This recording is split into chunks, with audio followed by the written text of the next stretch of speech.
অতিথি এবং বিশেষ অতিথি, উপস্থিত অত্র সংগঠনের সকল কর্মকর্তা এবং সদস্যগণ, সকলের প্রতি আমার শ্রীমত সালাম, আসসালামু আলাইকুম।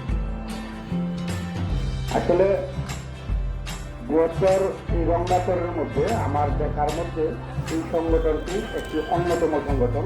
এই সংগঠনের যে কার্যক্রম প্রত্যেকটাই সমাজ পরিবর্তনের যে কার্যক্রম তা এর মধ্যে আমরা দেখতে পাচ্ছি। বিগত দিনেও তারা যে কার্যক্রম চালিয়ে গেছেন তা এই সমাজ পরিবর্তনের জন্য একটা দৃষ্টান্ত তারা স্থাপন করেছেন।